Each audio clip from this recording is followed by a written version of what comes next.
So welcome to our monthly demo. No, we're soaking wet. Anybody here who does not know John Emery? Well, you're gonna get to know him this evening. All right, yeah, I can start the story off. John is one who helped start Strawbridge. Strawbridge Art League, I'm a founding member of the Strawbridge Art League, way back when. Yeah, so there's a lot of history. I've been here since 1954. Wow. With the lead? So I remember, no. Oh, was your for? No, I'm 54. I remember A1A when it was 2 lanes and you could lie down and take a nap on it. South Patrick was a dirt road and this crazy old coot named Wickham wanted to put a road out in the village. Boys from my class Yep. built the roads. Oh, boys from your class built the road. So we've got people here who also have part of history of our yes. Back when Wickham was a 2-lane with the flashing light, There wasn't any Wickham Road down. Oh, way back. No, Yeah. no, I was like, they were Yeah. so upset, no, I was in. So it was, yeah, so Oh, that's part of the history. Now, A1A, there was no.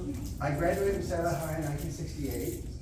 and the first class was, 62, was it, or was it 67 or something? something like, I was one of So the you early were like classes. one of the One of first the classes. years, yeah. So I went to University of South Florida for 4 years. My dad sent me over there, and in 19, I married my first wife and had my first child. And then at ripe old age of 22, I moved home. And I was working at Wolfie's in Cocoa Beach and driving home every day. And I passed by Dosage Dance Studio there, and there were all these gorgeous girls. And I decided at the ripe old age of 22 to take up ballet. So I took up ballet. You know, I got pretty good. I had some really wonderful. I went to the DMA convention in Miami, met David Howard from the Harkness, and he invited me to take a class at the Harkness. Now my dad worked for Pan Am, so while I was going to school, I would take 2 courses in French history, and then for $25, I'd jump on an airplane and go do a Chateau Country tour. Wow. So I absorbed art and architecture by experience. I walked the halls of Chambord, Chenonceau, and Amboise, and Blois, and Versailles, and all of that sort of stuff. And so, and the Louvre and the various museums and everything. I didn't know I was absorbing art and architecture at the time. I was studying history. I was majoring in history. So You were in your 20s? yeah, early 2020. I was 22 when I moved home, and I was, then I decided I was tired of living at home with my parents, so I moved over to Winter Park to live with my grandmother. Now, in the meantime, I had already met Jerry Preston, and he was this fascinating guy who was field director of the Red Cross at Patrick Air Force Base. And so I would see him every weekend or whatever and go by and visit him, and he had this piano in his house on the beach, end of Park Avenue. He had his house on the beach, and there was no music on it, but he would sit and play. And occasionally we would do this business, and he would play this music that was just unbelievable. It was like movie music that would just grab you and emotionally grab you. It was just this experience.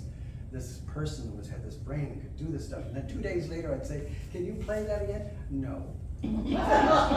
So one off.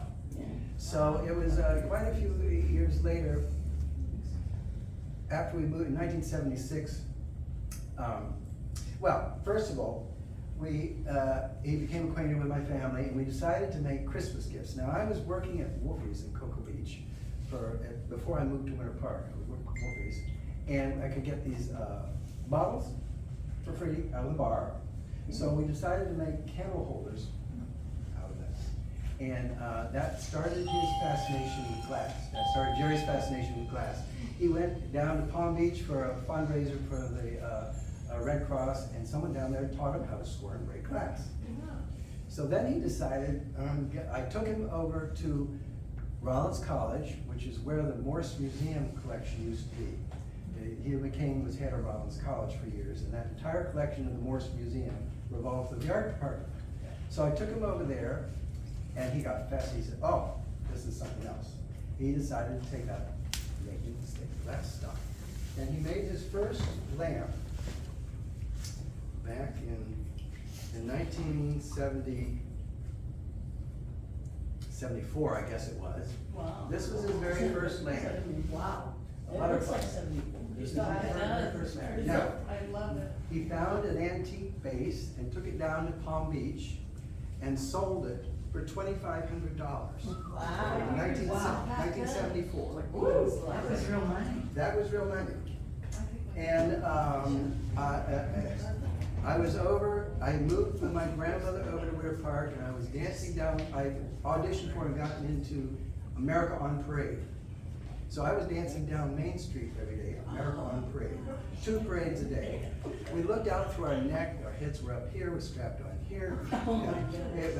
I had this, of the 60 of us hired for this particular venue, I was the only one given a prop that I had to carry down Main Street every day. It was a giant, oversized toilet plunger. They never could tell me why. So I traded it like a cane, and I would twirl it and carry on going. And I worked out a routine with the driver of the float. I was in the electrical invention section of the parade. There was a gramophone, a telephone. I was next to a great big iron, and they would shoot out CO2 steam out the front. And I worked out a routine with the driver. I would run up and plunge the front of it, and he was steamy. And sometimes he wouldn't. I'd turn around and go like this, and he was steamy from the rear. Now, I tell everyone to go work for Disney for 3 months and quit, because you get all the good and not deal with the bad. We had, out of 60 of us, there was manager, assistant manager, 2 choreographers, wardrobe, and 12 parade captains. We had 17 bosses every day. So one day I was doing my routine where I got steam from the rear, and out of the corner of my eye, we got critiqued every day we came in from the parade. You did this, you did this, you did this, you gotta do this. And when a corner of my eye, one day, I had done that routine from the rear, and out of the corner of my eye, I saw one of the choreographers literally fell over and dropped her clipboard. She was laughing so hard. That very same day, the other choreographer came up and said, "What you were doing? You could have gotten run over by that float. You're never doing that again."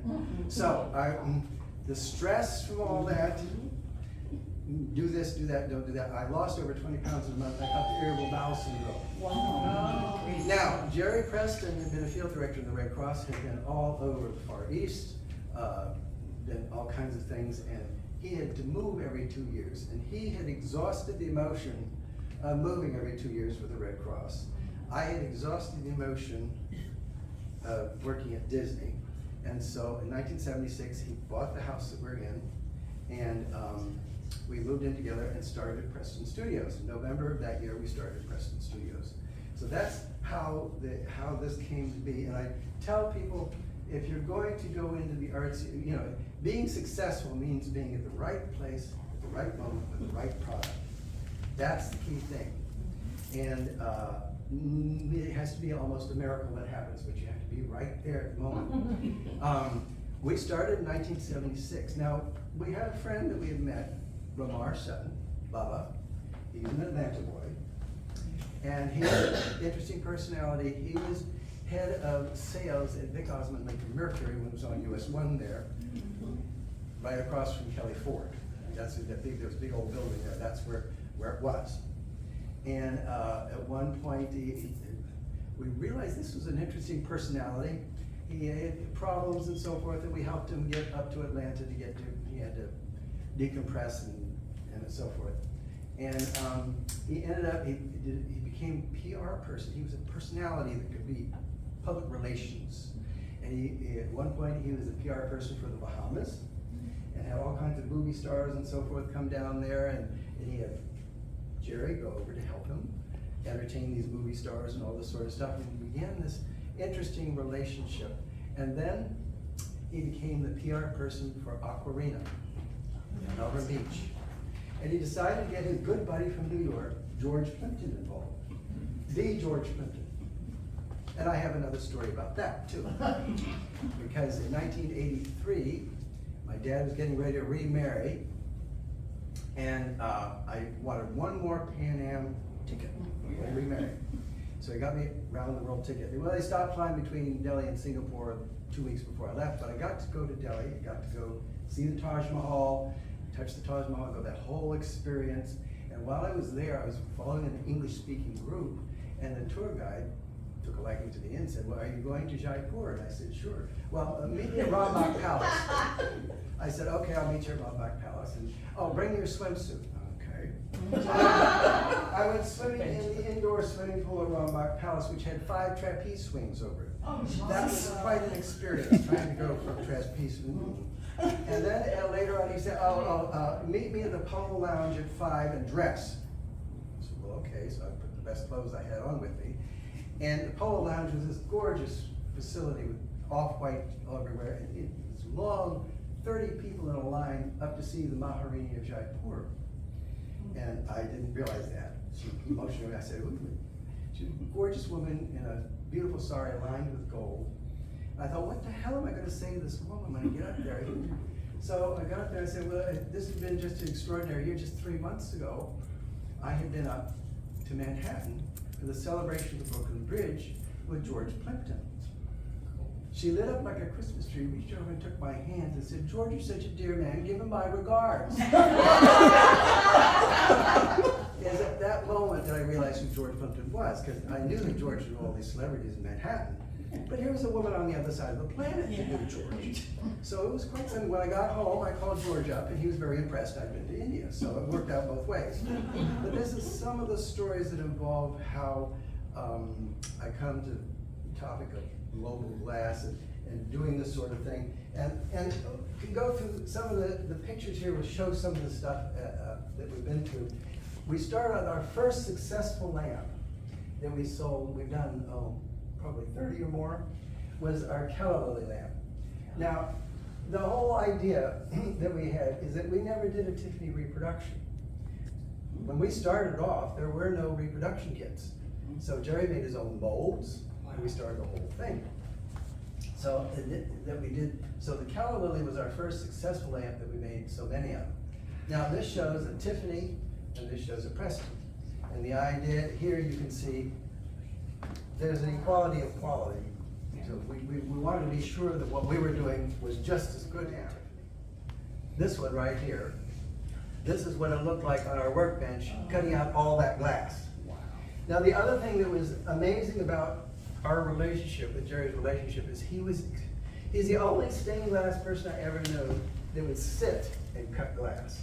That's what he did. He sat and scored a brick. I have to stand up at a workbench. Is that because the force is so much? Yes, that you because need? I really need to push and hard to score the break and that sort of thing. But Jerry could do it sitting down and very efficiently. He was unbelievable. I could lay out a whole bunch of glass and cut little bits of it out and take it over to him on trays, and he would sit there and score for a half an hour, 45 minutes. Then he'd take his plier and go, and then we all cut out. Do you think that's from playing piano? It could be. Yeah, he was very sturdy hands. Yeah. Because of his music background, so that he had sturdy hands. So it worked out real well that way. But then the idea was his 2 original lamps here were Turtle Lamp and Kingfisher on bamboo. Those 2 lamps were his original designs. He wouldn't let me touch those. He had to do those all by himself. Some lamps I did, some lamps he did. Many lamps the 2 of us worked together. It varied from project to project. And then the other lamps that we're very successful with are our iris lamps. And here you can see there's one that finished. Now this is one that's underway, and this shows some of the material involved. This is on a mold, and this is all cut out foil that's ready to solder. I'll pass this around. This is tacky wax. That's the Odyssey system of tacky wax. Now all these pieces of glass, I have a little dab of wax in the back of it and stuck on the mold with wax.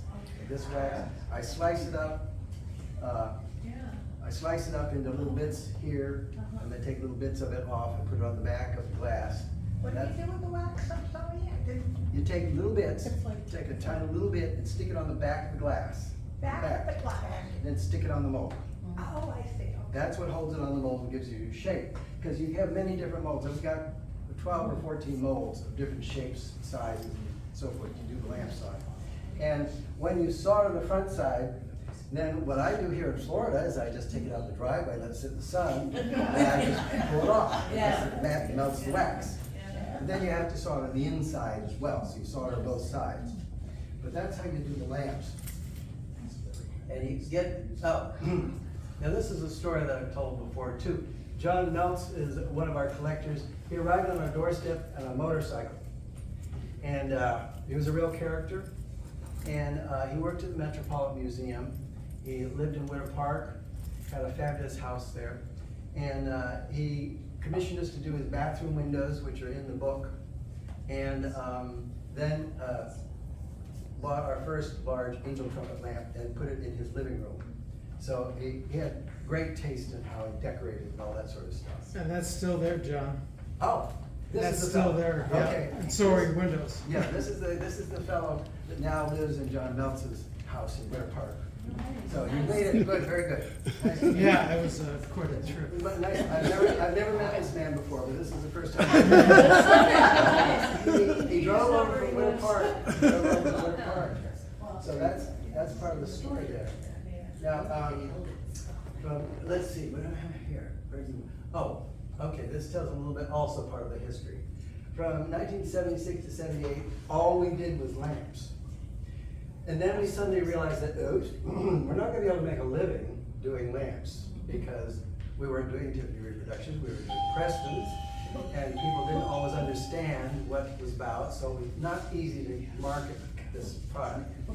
So we started off, now this is again, being at the right place at the right moment, at the right time with the right product. So we started doing limited edition birds of the world. The pelican out there is an example of our limited edition birds of the world. We have to do something to sell something, right? So we decided to go into the merchandising marts of Atlanta, Miami, and Dallas, and New York. So we had Sylvia Janis in New York that represented us, and Wallace Packman in Atlanta and Miami that represented us. And we began selling our limited edition birds of the world and shipping them all over the place. Now we had to learn how to ship, how to package, all this sort of stuff. This is something that Jerry was very good at doing. Now, that's the other thing. Okay, so 1976, 77, 78, 79, 80, 81, 82. And our friend Ramar Baba Sutton was the PR person for Ocarina. Now I mentioned George Clinton. This is 7 years later after we started the studio. So I tell people if you want to make a living in the arts, you have to love what you're doing. Because 7 years before we got our first really big break. And Ocarina commissioned us to do 5 3-foot by 4-foot windows. And they were going to make them into their signage, outdoor signage. And that's unique. It's still there. You drive down to Ocarina, you turn in, and at night they light up these windows. Part of Egret Trace and all this sort of stuff is still down there. This is from 1982. I don't know Ocarina, Mhm. what is that? It's a 200-acre development. Ocarina is a development. Yes, development. Ocarina, when you drive down, it's before Sebastian, Oh, north of okay. Sebastian. It's a big development. It was originally, when it started down there, it was the only development down there. So Oh. you went all through all these palm trees and all that Go stuff. down A1A, not US one. A1A. Yeah, A1A, down A1A. Yeah, so on the beach side. So then in 1989, now that was our first big break, and a lot of things came from it. But in 1989, we joined the Home Builders Association.